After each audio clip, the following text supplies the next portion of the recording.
에베소 3장 14절로 19절의 말씀입니다.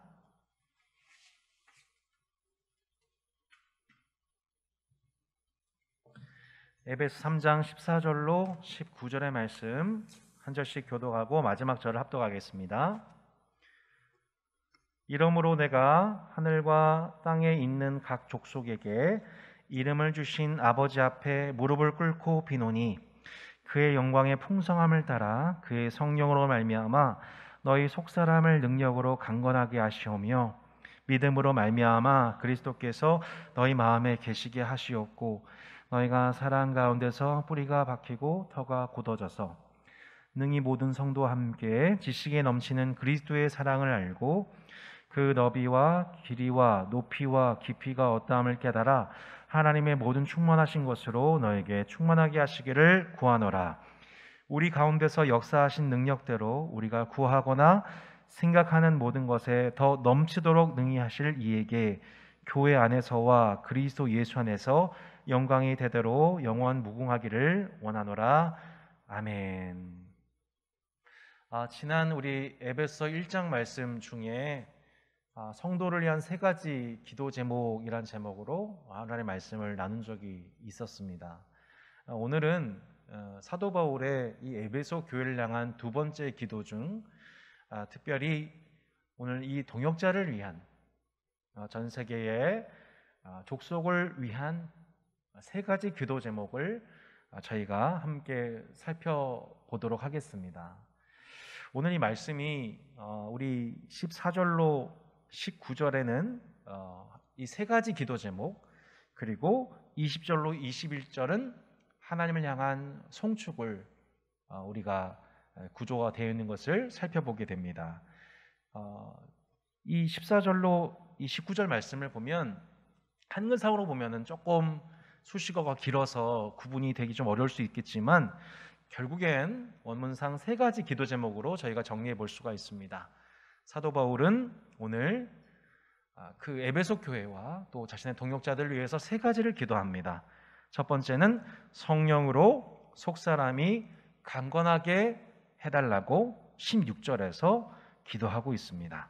그의 성령으로 말미암아 너희 속사람을 능력으로 강건하게 하시오며, 두 번째로 사도 바울은 17절에서 이렇게 기도합니다. 믿음으로 말미암아 그리스도께서 너희 마음에 계시게 하시옵고 너희가 사랑 가운데서 뿌리가 박히고 터가 굳어져서, 곧 믿음으로 그리스도께서 그들의 마음에 내주하시는 것을 위해서 기도하고 있습니다. 세 번째는 17절로 19절 말씀에 나와 있는 내용입니다. 믿음으로 말미암아 그리스도께서 너희 마음에 계시게 하시옵고 너희가 사랑 가운데서 뿌리가 박히고 터가 굳어져서 능히 모든 성도와 함께 지식에 넘치는 그리스도의 사랑을 알고 그 너비와 길이와 높이와 깊이가 어떠함을 깨달아 하나님의 모든 충만하신 것으로 너에게 충만하게 하시기를 구하노라. 조금 압축하면 세 번째 기도 제목은 그리스도의 사랑을 알고 하나님의 충만하신 것으로 충만하게 되기를 이 기도하고 있는 사도 바울의 세 번째 기도를 보게 됩니다. 여러분, 우리가 이 기도가 얼마나 중요한지 모릅니다. 예수님께서도 우리에게 너희는 이렇게 기도하라라고 하시면서 가르쳐 주신 기도의 정석, 기도의 원형이 있는데 그것이 주 기도문이지요. 주 기도문이 여러분 어떻게 시작됩니까? 하늘에 계신 우리 아버지여, 우리의 기도의 대상이신 하늘에 계신 거룩하신 아버지임을 말씀하셨습니다. 그와 같이 사도 바울이 그러한 예수님의 주 기도문의 원형을 따라 오늘 이렇게 기도합니다. 14절 15절입니다. 이러므로 내가 하늘과 땅에 있는 각 족속에게 이름을 주신 아버지 앞에 무릎을 꿇고 비노니, 이렇게 나와 있죠. 사도 바울의 기도는 유대인 중심으로 모여있는 초대교회, 그리고 소수의 이방인이 함께 들어와 있는 그 초대교회의 범위를 넘어서 하늘과 땅에 있는 각 족속에게 이름을 주신 아버지 앞에, 사도 바울의 시선은 유대인들, 헬라파 유대인들, 또한 헬라권의 이방인들을 넘어서 전 세계 모든 열방에 그 하늘과 땅에 있는 각 족속을 향해 선교적 비전을 가지고 그들에게 이름을 주신 분이신 하나님께 기도하고 있습니다. 마태복음에 보면 아브라함과 다윗의 자손 예수 그리스도, 유대인의 혈통에서 오신 예수님을 강조하는데, 누가복음을 보면 그 모든 혈통의 그 조상이 결국엔 하나님이심을 강조하고 있죠. 우리가 그 하나님께로부터 나온 한 족속이다, 한 가족 집단이다 라고 하는 새로운 세계관을 가지고 사도 바울은 그 하나님께로부터 나온 모든 하늘과 땅에 있는 각 족속, 모든 하나님의 가족들이 이와 같은 기도 응답과 축복이 있기를 기도하고 있는 것을 보게 됩니다. 그들의 아버지 되신 하나님께 기도합니다. 그들을 예수 그리스도 안에서 당신의 자녀 삼으신 은혜로우신 아버지께 기도합니다. 그 세 가지 기도를 통해, 배움을 통해 오늘 우리의 기도 또한 우리와 우리의 동역자를 넘어 전 세계에 이 땅에 있는 모든 족속들, 현재 코로나와 또한 이상기온과 식량 위기와 생존의 위기 속에서 고통을 당하고 있는 그 모든 주님의 땅에 있는 각 족속들을 위해서 우리 함께 기도하는 기도의 지평과 기도 제목이 분명해지는 은혜가 있기를 축복합니다. 우리 16절 다시 한번 보면 첫 번째 무엇을 위해서 기도하고 있습니까? 그의 성령으로 말미암아 속사람을 강건하게 해달라고 기도하고 있습니다. 원문상으로 보면 속사람에게까지 강건하게 되도록 이렇게 나와 있습니다. 자, 이 속사람이라는 단어가 사도 바울이 로마서 7장이라든지 또 고린도후서 4장 등에서 사용한 독특한 단어입니다.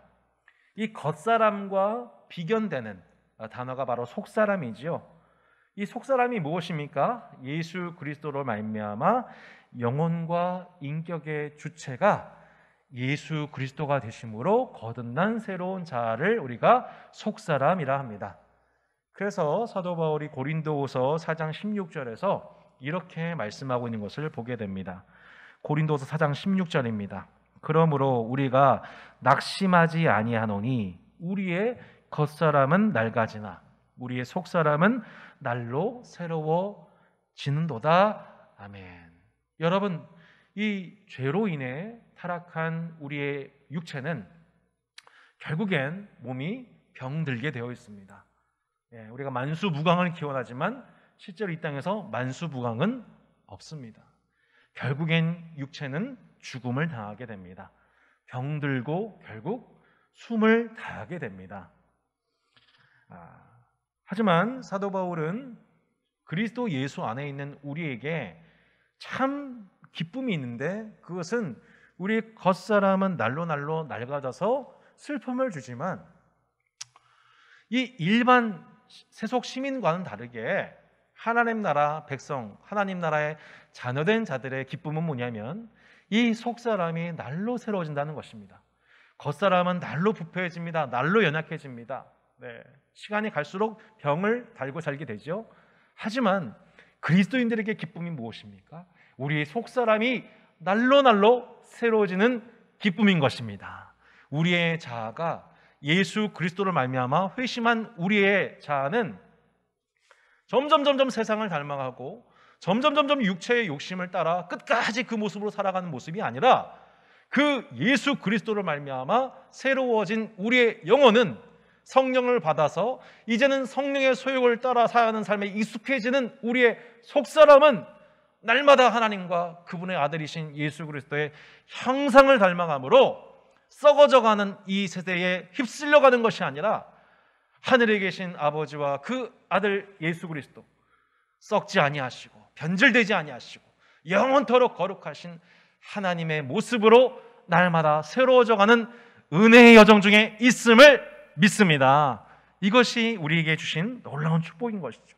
우리가 잠시 이 땅에 살면서 이 이방사회, 이 세속사회 속에서 썩어져가는 구습을 쫓아 결국에는 썩어서 흙에 묻힐 우리 육체의 욕심을 따라 살아가는 존재가 아니라 우리의 새로워진 속사람이 날마다 새로워지는 삶을 살도록 부름받은 것이 이 세속사회 한복판에 하나님 나라의 시민의 정체성을 지닌 우리 자신임을 사도 바울은 말씀합니다. 하나님의 전사로서, 때로는 하나님의 전사로서 이 하늘에 있는 악의 영들과 싸우기 위해서, 그들과 싸우고 마지막 날에 굳건하게 서기 위해서 우리가 주님이 주시는 은혜가 필요합니다. 그게 뭐예요? 속사람이 능력으로 강건해지는 것입니다. 속사람이 날마다 우리의 속사람이 날마다 성령 안에서 강건해지기를 위하여 사도 바울은 동역자를 위해서 기도했던 것입니다.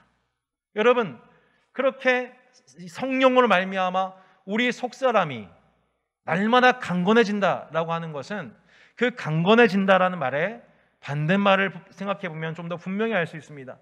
속사람이 강건하지 못하다는 말은 무슨 뜻입니까? 자주 낙심에 빠진다는 뜻입니다. 에베소서 4장 13절 말씀에도 이런 표현이 등장합니다.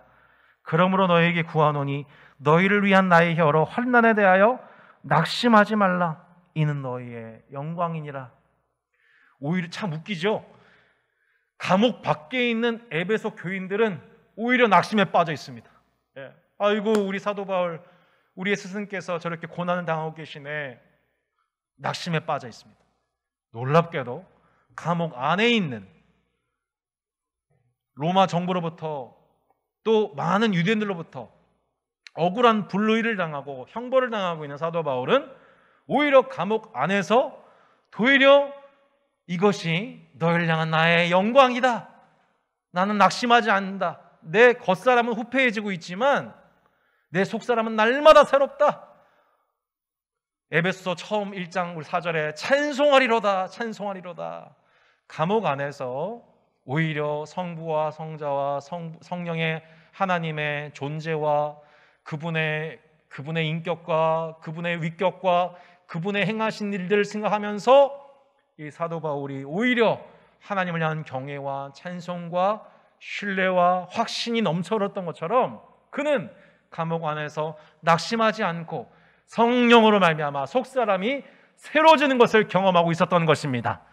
성도 여러분, 코로나와 무더위와 세계의 여러 이상 고온으로 인한 이 기근과 또 예상치 못할 미래에 앞으로 정말 확신하지 못할 불확실성의 이 시대 가운데서도 우리 영혼이 낙심하지 않을 수 있는 이유가 무엇입니까? 그것은 우리 안에 계신 성령으로 말미암아 우리가 강건해지는 길을 원하시는 그 주님의 기도, 이 사도 바울의 기도를 통하여서 우리 따스한교회 모든 동역자들 성령으로 날마다 강건해지시기를 축복합니다. 여러분, 예수님께서도요 주님의 몸된 교회를 위해서 이렇게 기도하셨다는 거예요. 우리의 속사람이 성령으로 말미암아 강건해지기를 위하여 우리 주님은 늘 기도하셨습니다. 누구를 보면 알 수 있나요? 베드로 보면 알 수 있지요. 베드로를 위해서 예수님이 이 속사람이 아직 연약한, 겉사람은 혈기왕성하지만 늘 주님, 저는 주님 오게 가는 데까지도 쫓아갈 준비가 되었습니다. 전 죽을 준비가 되었어요. 겉사람의 모습은 혈기왕성하죠. 하지만 속사람은 연약했습니다. 그는 결국 넘어지게 됩니다. 스승을 부인하게 됩니다. 다시 물고기를 잡으러 가게 됩니다. 그런데 그 베드로를 향해 예수님 뭐라고 말씀하셨습니까? 시몬아 시몬아 보라, 사탄이 너희를 밀가부릇 하려고 요구하였으나 그러나 내가 너를 위하여 내 믿음이 떨어지지 않기를 기도하였노니 너는 돌이킨 후에 내 형제를 굳게 하라. 아멘. 그는 여전히 속사람이 강건하지 못합니다. 여러분 주변에 많은 동역자분들 중에 아직 이런 분들 계실 수 있습니다. 목사님 저 앞으로 이렇게 살 거예요. 저 이제 앞으로 이런 멋진 그리스도인으로 살 거예요 라고 다짐하지만 얼마 시간이 가지 않아서 다시 또 넘어지고 언제 그랬난 듯이 속사람이 연약해져서 다시 주님을 의심하고 믿음이 낙심하고 침체를 경험하고 있는 그런 경우 우리가 부지기수로 보게 됩니다. 그러나 여러분, 그런 내 자신을 본다 하더라도, 그러한 성도를 본다 하더라도 여러분 절대로 비방하거나 정죄하거나 하지 마십시오. 그게 우리의 사실은 어쩔 수 없는 연약한 모습입니다.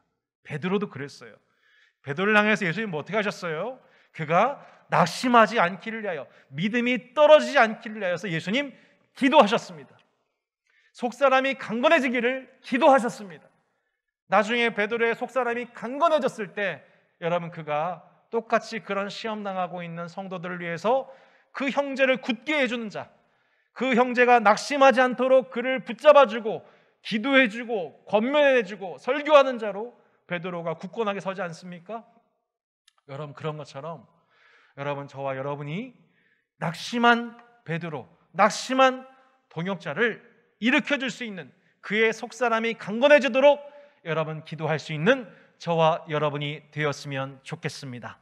혹시 그런 영적 침체와 그런 어려움 가운데 있는 분들 오늘 예배드리고 계시다면 여러분 기억하십시오. 우리 예수님께서 여러분의 믿음이 떨어지지 않도록, 낙심하지 않도록 지금도 주님이 기도하시고 천군 천사를 통해 도우시고 주의 몸된 성교회 성도들 통하여서 여러분을 위해서 기도하고 있음을 여러분 믿고, 여러분 겉사람의 후패함 속에서도 속사람을 날마다 변화시켜 주시는 그 은혜의 사이클이 회복되는 은혜가 있기를 주 예수 이름으로 축복합니다.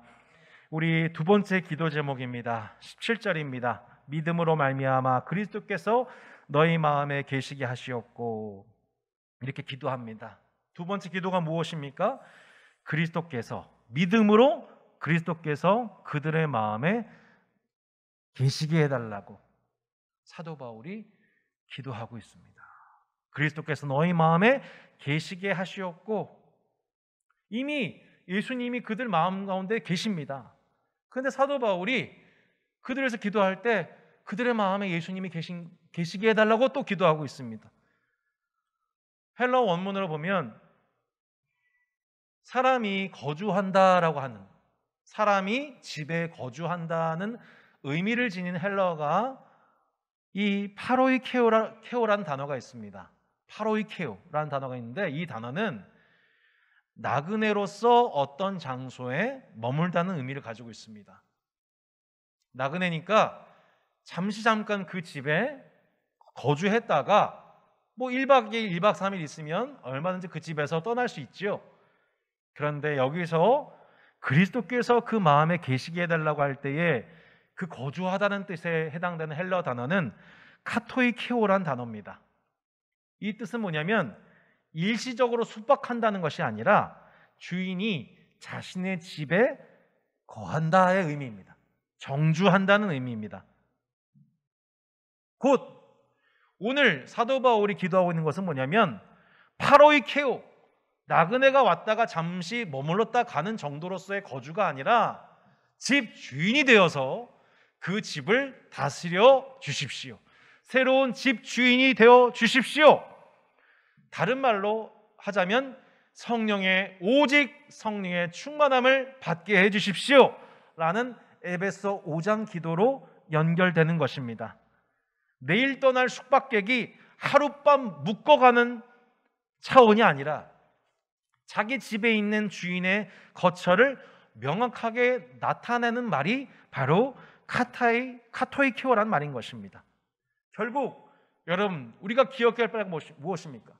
우리가 그리스도를 우리 마음 가운데 모셨다, 그리스도를 우리 주인으로 모셨다는 것은 그분을 나그네로서 영접한다는 의미가 아니라 그분이 영원토록 우리 삶의 주인이 되셨다라는 뜻인 것입니다. 우리가 이 기도를 회복해야 한다는 거예요. 그리스도께서 내 마음에 계시옵소서라고 하는 것은 그분이 안 계시는 것이 아니라 내 스스로가, 그렇죠, 주님은 이미 내 삶의 주인 되셔서 나를 다스리고 계신 분이심을 내가 기억하게 하옵소서라는 기도인 것입니다. 예수님께서 제자들을 부르셔서 산상수훈을 가르치시고 마태복음 8장에서 제자훈련 일종의 실습, 프랙티스를 하십니다. 그게 마태복음 8장 23절로 27절 말씀이에요. 예수님께서 배에 오르셨을 때 제자들이 함께 올라탔습니다. 그런데 바다에 큰 놀이 일어나게 되죠. 물결이 배에 덮이게 되었습니다. 근데 예수님이 주무시고 계신 거예요. 제자들이 놀라서 깨우면서 주여 구원하소서 우리가 죽겠습니다. 예수님은 흔들어 깨웁니다. 그러자 예수님 뭐라고 말씀하세요? 어찌하여 무서워하느냐? 믿음이 적은 자들아 라고 그들을 격려하시더니 일어나서 바람과 바다를 꾸짖으십니다. 잠잠게 되죠.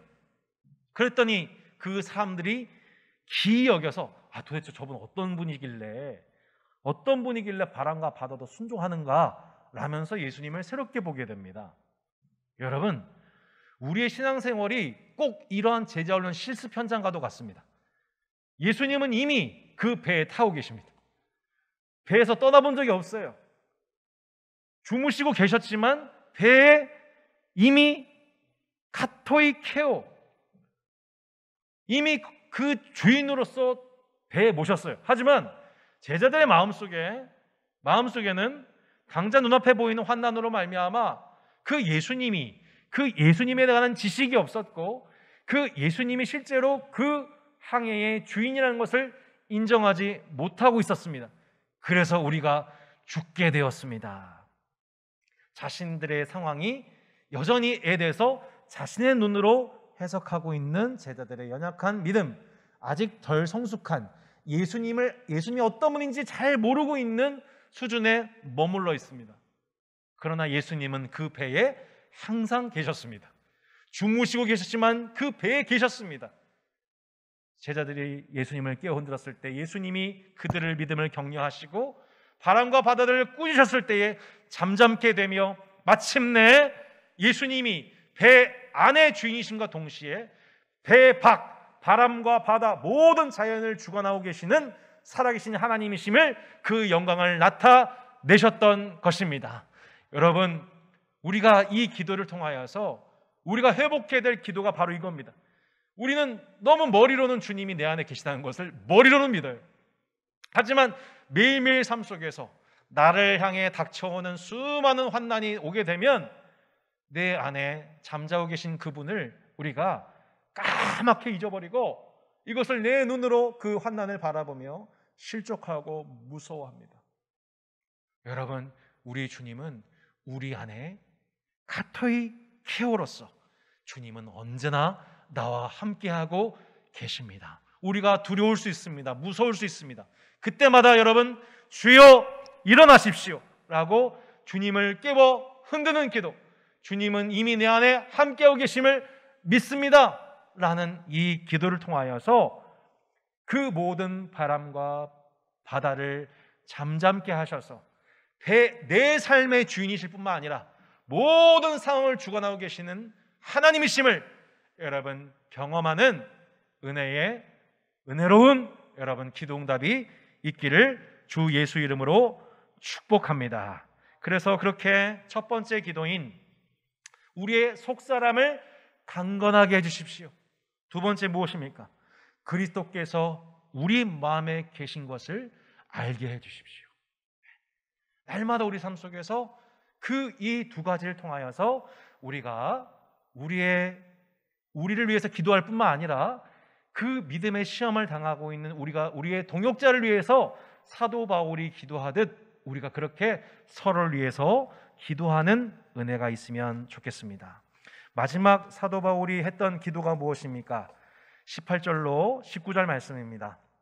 능히 모든 성도와 함께 지식에 넘치는 그리스도의 사랑을 알고 그 너비와 길이와 높이와 깊이가 어떠함을 깨달아 하나님의 모든 충만하신 것으로 너에게 충만하게 하시기를 구하노라. 아멘. 사도 바울이 이 첫 번째 기도, 속사람을 강건하게 해주십시오, 그리스도께서 그 안에 계신 것을 알게 해주십시오 라는 그 기도에 이어 마지막 우리 기도를 하고 있습니다.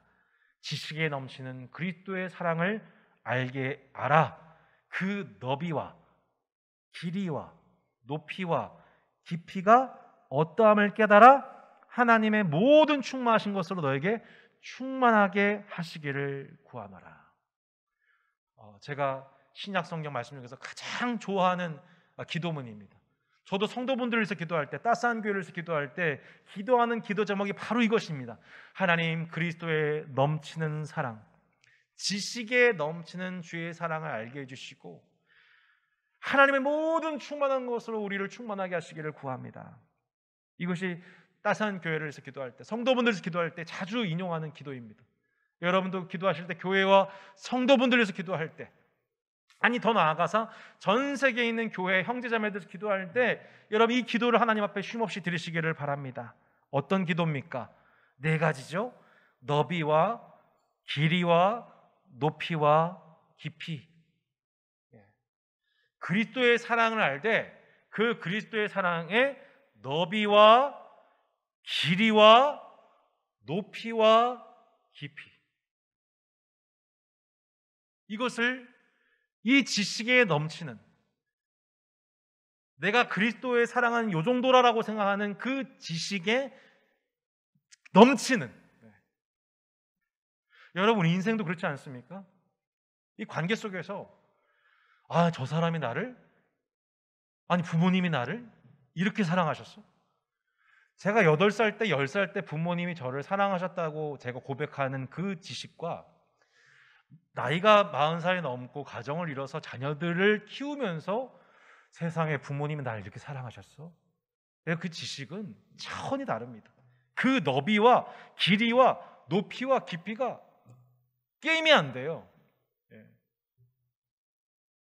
예전엔 다 말하는 것이 어린아이 같고 생각하는 것이 어린아이 같아요. 그 당시에는 다 부분적으로 알아요. 다 부분적으로 예언하고 부분적으로 깨달아요. 근데 나중에 장성한 사람이 되어서는 어린아이를 다 잊어버리는 거죠. 여러분 10년 전, 20년, 30년 전에 주님을 만나서 그 사랑을 체험하고 찬양하셨습니까? 여러분 근데 그 10년, 20년, 30년 지난 지금, 혹은 앞으로 10년, 20년, 30년 지났을 때에 여러분 우리의 주님을 향한 지식과 주님을 향한 사랑과 송축과 영광 돌림은 여러분 그 지식에 넘치는 사랑으로서 그 너비와 길이와 높이와 깊이가 날로 더 넓어지고 길어지고 높아지고 깊어질 수밖에 없음을 경험하고 노래하는 여러분 참된 예배자 되시기를 축복합니다. 주님의 사랑이 늘 그 정도 수준이라 머물러 있는 사랑이라면 주님을 향한 사랑과 감격이 어느 순간 이미 다했겠지요. 사람에게 질려버리는 것처럼. 그러나 우리 주님의 사랑은 그 너비와 길이와 높이와 깊이가 우리의 지식을 넘는다는 거예요. 늘. 그 너비는 무엇입니까? 주님의 사랑의 너비는 한 택정하신 족속, 유대인 민족 혹은 당시 초대교회 안에 들어와 있던 헬라파 사람들에게만 머물러 있지 않고 주님의 긍휼을 구하는 모든 이방인들에게까지 하나님의 넓은 팔이 우리를, 온 인류를 품어주고 계시다는 것입니다. 그게 뭐예요? 너비의 사랑입니다. 주님의 팔이 너무 넓은 거예요. 그 유대인들은, 베드로를 비롯한 초대교인들은 그 주님의 사랑의 너비를 알지 못했어요. 너무 좁았어요. 유대인들을 향한 사랑에만 머물러 있었어요. 우리도 그럴 수 있어요. 따스한 교회 성도들만 생각할 수 있어요. 한국교회만 생각할 수 있어요. 그러나 여러분 그렇지 않습니다. 주님은 형제자매로서, 당신의 자녀들로서 전 세계의 모든 교회 주님의 자녀들을 똑같이 품어 넓은 팔로 품어주시는 사랑의 하나님이십니다. 할렐루야. 그래서 우리가 이 세계의 기근과 고통과 재난, 제가 보니까 이젠 기후 난민으로 말미암아 2050년도 전 세계 이상 고온과 이 생태계 변화와 삶의 문화가 바뀌게 되면서, 터전이 무너지게 되면서 전 세계 기후 난민이 2050년도에는 10억 명 수준이 될 거라고 합니다. 어마어마한 지금 기근과 재앙이 전 세계 가운데 닥쳐오고 있습니다. 여러분, 우리의 사랑이 그저 내 자식, 내 교회에만 머물러 있을 수 없다는 거예요. 주님의 사랑을, 지식에 넘치는 사랑을 경험하면 주님의 사랑이 지금 전 세계 곳곳에 주님의 자녀를 향하여서 아버지는 그들 향하여 두 팔 벌려 사랑하고 계시는구나. 우리 민족, 우리 교회를 넘어서 주님의 사랑은 그렇게 넓고 풍성하구나. 여러분, 이것을 지식에 넘친 사랑을 깨달아 하나님의 충만하신 것으로 우리를 충만케 하시기를 구합니다. 따스한 교회가 비록 다산 신도시에 자리 잡고 있는 100명 미만의 개척교회지만 우리는 주님의 넓은 사랑을 깨달아 우리의 지경과 우리의 행위가, 우리의 행동이 전 세계를 품을 수 있기를 축복합니다. 주님의 사랑은, 그 사랑의 길이가 너무 깁니다. 주님의 사랑은 어디에서부터 시작됐습니까? 창세 전부터 창세 후까지, 세상 종말 이후입니다. 영원 전부터 영원부터 영원까지의 시각을 가지고 주님의 사랑은 중단되지 않았습니다. 주님의 사랑은 창세 전에 시작된 주님의 사랑은 영원토록 그 사랑은 변하지 않습니다. 많은 이들이 하나님이 세상을 창조하고 더 이상 이 세상에 관여하지 않는다라고 하는 이신론적인 철학에 빠졌습니다. 그렇지 않습니다. 주님의 사랑은 십자가 사랑을 통하여서 하나님이 우리를 얼마나 사랑하신지, 영원토록 사랑하신지는 그 하나님의 아들 예수 그리스도의 십자가 사랑을 통해서 이 땅에 확실하게 입증되었습니다. 나는 너희를 버리지 않는다, 떠나지 않는다. 나의 너를 향한 언약과 계획은 영원하다. 본질적으로 변해본 적이 없다. 하나님의 사랑을 의심했던 인간을 향한 하나님의 응답은, 하나님의 사랑은 예수 그리스도의 십자가를 통해서 이미 이 땅에 확증된 것입니다. 세상 끝날까지 내가 너희와 항상 함께 있을 것이다. 세상의 마지막 날까지, 아니 그 마지막 날 이후, 종말 이후에 영원토록 주님은 한결같은 사랑으로 인류를 품어주실 진정한 God, 하나님, 유일한 하나님이신 줄로 믿습니다. 주님의 사랑은 너무나도 높습니다. 주님의 사랑은 얼마나 높은지, 그 하늘 향해서도 그 끝이 헤아릴 수 없는 높은 사랑이지만 그 사랑의 깊이가, 높이가 얼마나 높은지 주님의 사랑은 지옥에까지 내려가셨어요. 우리가 신앙고백, 사도신경 신앙고백 원문을 보면 He descended into the hell, 그분은 음부에까지 내려가셨다. 주님의 사랑이 얼마나 높은지, 주님은 땅 아래 더 이상 내려갈 수 없는 그 깊은 나락에까지 내려가셔서 거기서도 주님이 우리와 함께 하시고 우리를 위해서 대신 그 형벌, 지옥 형벌을 맛보시면서까지 우리를 건지기를 기뻐하셨다. 지옥에서 건지실 뿐만 아니라 우리를 어디까지 높이셨습니까? 하나님 보좌 우편 옆에까지. 우리 에베소 2장 6절에 이렇게 나와 있습니다. 또 함께 일으키사 그리스도 예수 안에서 함께 하늘에 앉히시. 여러분, 우리를 어디에서 어디까지 그 높이의 사랑을 우리 가운데 허락하셨습니까? 가장 낮은 그 음부, 지하 깊은 곳에서부터 하늘 가장 높은 하나님 보좌 우편에까지 우리를 높이신 주님의 사랑, 그것이 뭐예요? 지식에 넘치는 그리스도의 사랑이에요. 저는 십자가만 알았어요, 예전에. 근데 주님이 이 지옥에까지 내려가셨다는 것, 거기서 우리를 높이셨다는 것만 알았어요. 지금은 뭘 알게 됐냐면 주님이 나를 높이시되 하나님 보좌 우편 하늘에 함께 앉으셨다는 것까지 알게 되었어요. 세상에 내가 뭐라고, 그게 성도의 영광이라는 거예요. 교회의 영광이라는 거예요. 성도의 존귀함이라는 거예요. 우리를 그렇게 높이신 하나님 보좌 우편에 앉으신 예수님과 더불어 하늘에 앉으신 그 높고 높은 그 주님의 지식에 넘치는 사랑이 여러분 깨달아진 은혜가 있기를 축복합니다.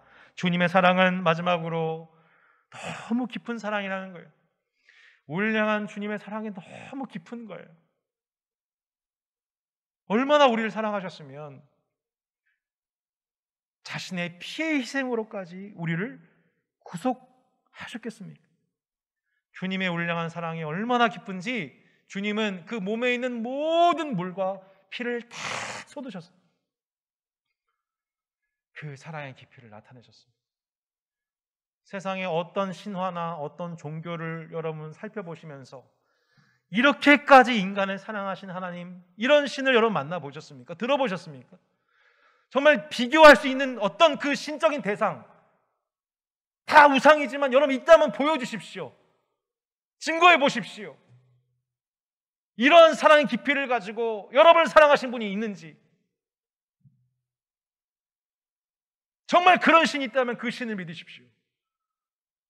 하지만 인류 역사상 이러한 이 고통과 죄악과 지옥에 빠져야 될 인간을 향해, 세상을 향하여 이렇게 넓고 이렇게 길고 이렇게 높고 이렇게 깊은 사랑으로 그 한결같은 사랑을 나타내신 분은 우리 구주 예수 그리스도의 하나님, 영광의 아버지 한 분 외에는 단연코 없습니다.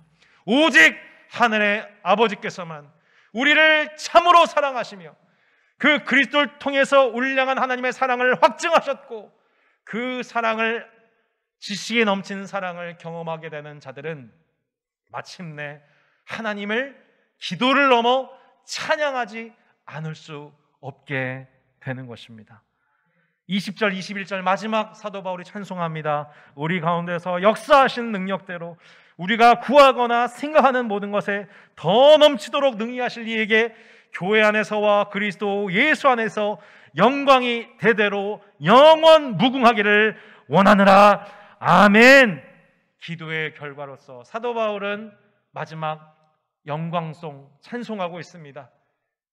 주기도문 마지막 대개 주의 나라 주의 권세 영광이 아버지께 영원히 있습니다. 하늘에 계신 우리 아버지여, 기도로 시작됐던 아버지에 대한 성호, 아버지 성호를 향한 그 기도가 마침내 그 거룩하신 이름에 합당한 찬송으로 영광 돌려지게 되는 것처럼, 사랑하는 따스한교회 성도 여러분, 그리고 많은 전 세계 곳곳의 동역자 여러분, 오늘 사도 바울처럼 이 세 가지의 기도를 하나님 앞에 중단하지 말고 쉼없이 기도합시다. 이 세 가지 기도가 여러분 무엇입니까? 하나님, 저와 또한 교회의 성도, 또 전 세계 의 형제자매들의 속사람을 날마다 강건하게 하여 주십시오. 그리스도께서 늘 우리와 함께하고 계심을 알게 해 주십시오. 우리의 지식에 넘치는 주님의 사랑을 깨달아 하나님의 모든 충만하신 것으로 우리를 충만케 해주십시오 라고 동역자를 위해서 기도하는 한 주, 더 나아가 그 기도 속에 그 찬양받기 합당하신 하나님을 향한 감격의 찬송이 이 환난의 때에도 충만하게 넘쳐흐르는 따스한 교회와 전 세계 교회가 되기를 주 예수 이름으로 축원합니다. 아멘.